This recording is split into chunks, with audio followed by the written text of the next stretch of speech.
Good morning, dear friends. Today's Friday. It's July, 12th. And I'm sitting here at my station where I work out of the home I'm staying at. And as many of you know, I have been preparing a case. Actually, it was an employment whistleblower, labor, fair housing problem back in its inception, and it's evolved over the course of the past 21 years because I did start this litigation in 2003 when I filed my first Connecticut Commission on Human Rights and Opportunities case, and it's duly filed with the EEOC. I filed it against my former employer, the Housing Authority of the City of Torrington, and I've been working on this. I mean, here's emails that go back to 2013. Okay. Now, this is very significant because one of the things that has been ascertained with years and years of FOI requests and research is that emails are included as public records. So several federal and municipal agencies involved in this 21-year political spiritual hate crime is how I define it, and it began with what is known as workplace violence, workplace bullying, and the same tactics and the same regiment as the Army in 83 of, I just call them evildoers of our time, but it doesn't matter what I call them. It does matter that I call them out to all appropriate, involved civil and criminal law enforcement agencies, including, by the way, as we can see here, the U.S. they've already received multiple packets. I just came across this. I'm perfecting my work, and this is actually ironic because I am going to be mailing this. You know, they have, and I've mailed these. Okay, I've already mailed these. These ones are just obviously copies, but I'll prepare another one, and I'm going to send out this material summarizing.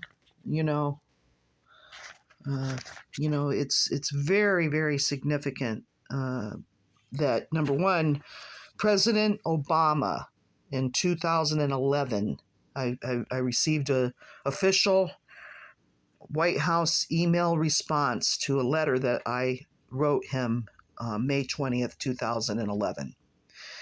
And what I did was I kept following up with whatever White House kind of hotline or phone method in addition to the email. But and also I was bombarding his Facebook page, demanding an answer. And so I did get a dear friend, in a really general, when people come to us, we thank you, but,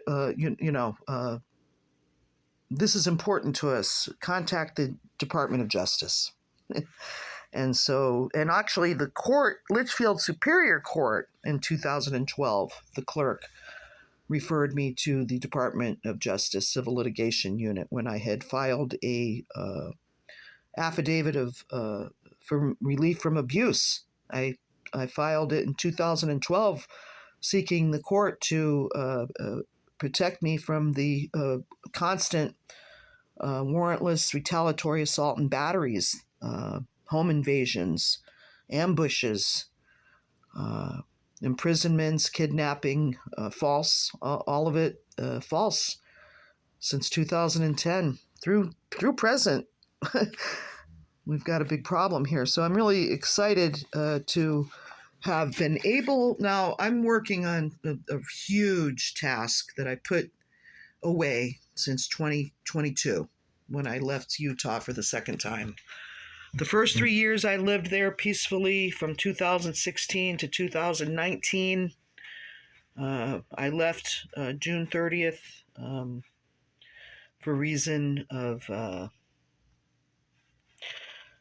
some retaliatory actions that were taken against me by HUD operatives, believe it or not. Now, Utah, two governors and AG Sean Reyes since 2019,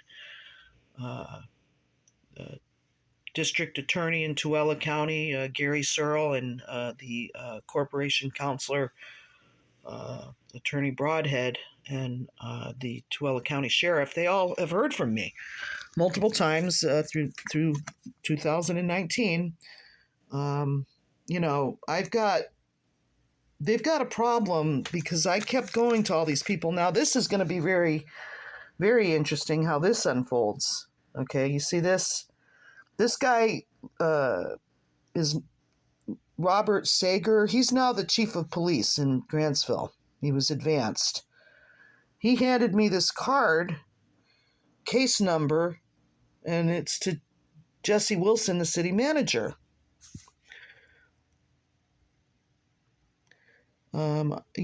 This was hand-delivered to me by Lieutenant Robert Sager. And, this is going to be very interesting because this Mitch Olson is another character that got involved in my life out in Utah. This time around, it was 2022. And how he had about 11-minute phone call with the Grantsville police on my phone. And then all of a sudden, this man that I was networking with for employment opportunities, all of a sudden I never heard from him. It was 4 or 5 months I'd been networking with him. So, I picked all these up around 2019. A lot of this was really aggravating. I had to call and tell Grantsville to take me off of their voter roll. You get a license and you're forced to have a voter ID number, and it's all, as I've come to find out, and many others, a bunch of bullshit. But the problem that they're going to have here in Utah, and that includes Governor Governor Cox, Spencer Cox, Sean D. Reyes, and these other entities that I just told you about, is that I am a forensic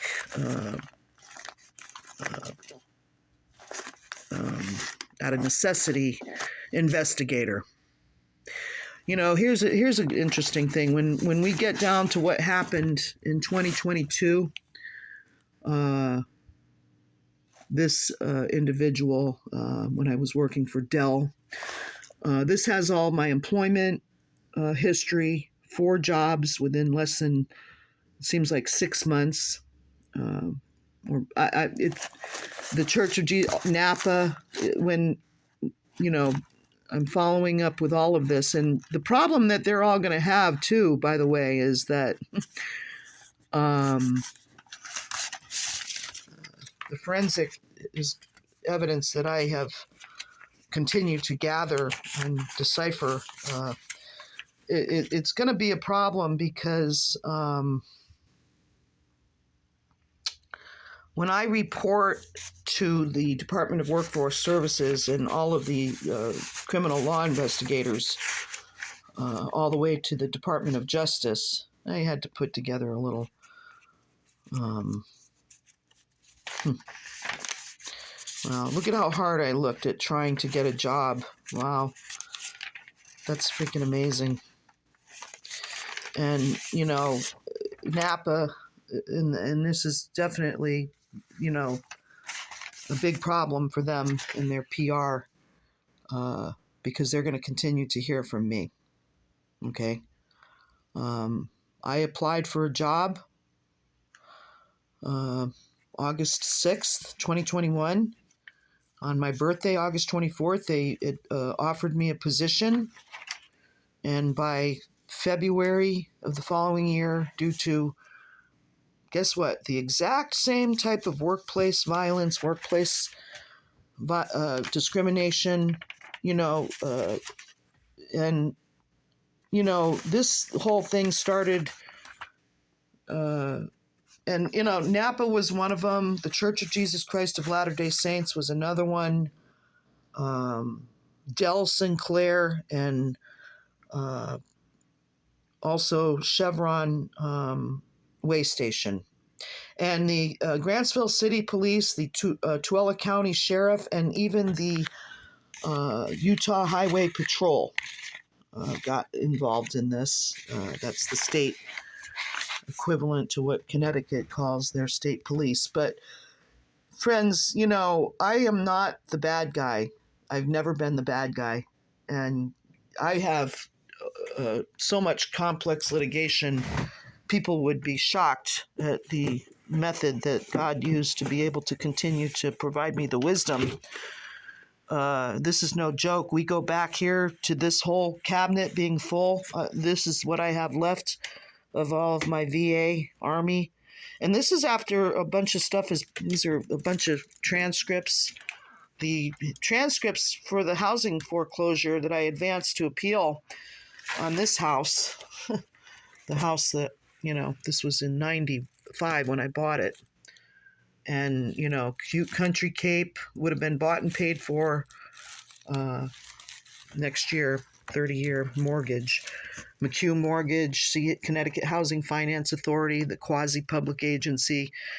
Folks, when this story continues to break, which it is, it's unfolding per God's divine will, there's going to be a lot of people that are in really, really, really big trouble. Not my fault, guys, that they all decided to be bad guys, okay? I'm not the one that created this problem. I kept looking for solutions, begging for solutions, using every correct legal method to thwart out. Yeah, I go through these piles on a regular basis, guys, for years and years, and I've traveled all over the country with them. They made me homeless in basically 2014-15, repeatedly getting politically kickballed around everywhere I go. I'm on a blacklist. And the VA, the Department of Defense and the Army is responsible for that. So, everybody, a lot of people want to call me nuts, but only the people who know what we're going through here and the severity of it really grasp how this needs to manifest God's justice and truth, utilizing not only God's laws, which regardless of the enemy's attempts to thwart them, but man's laws. Nobody is above any of those laws, and we're all about ready to find out, at least in my case. And this is unfolding according to the will of God. And the other thing here is that, by the grace of God, go I. And I'm on fire for the Lord. I've always been on fire for the Lord. All my life I've known God, and this is all about God's divine intervention in my life. So I got a mess here. I always got a mess, but no, it's I guess there's some sort of alleged brilliance that's supposed to be attached to people's messes. But I cleaned the back deck, and it looks actually really, really nice. I tried to make it nice while I've been here, and I do. I've got a DIY above ground raised garden bed. I didn't plant all that I wanted to, but what I did plant is sufficient. And, everything basically that you see, like 90% of it, we've obtained for free. It's hard to believe, I know, but it's really amazing what happens here. This is only a scratch of it. But anyways, I've obtained all these plants. Obviously, I purchased them.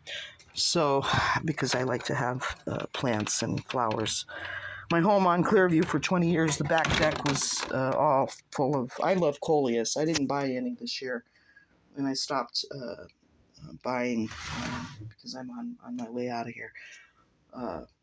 Per the grace of God too, and will. But anyways, folks, I just I'm when I got the inspiration on Monday that I've been praying for ever since I got derailed and stuck. I kind of call it a sabbatical.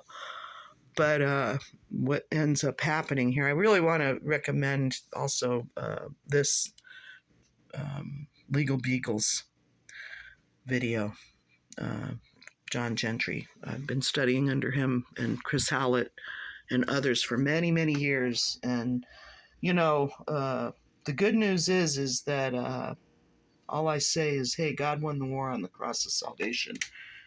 Teach me thy way, O Lord, I will walk in thy truth. Unite my heart to fear thy name. I don't, God isn't about fear, and I cancel out all fear. And I say, give God the glory, all of it. Love you all. Peace.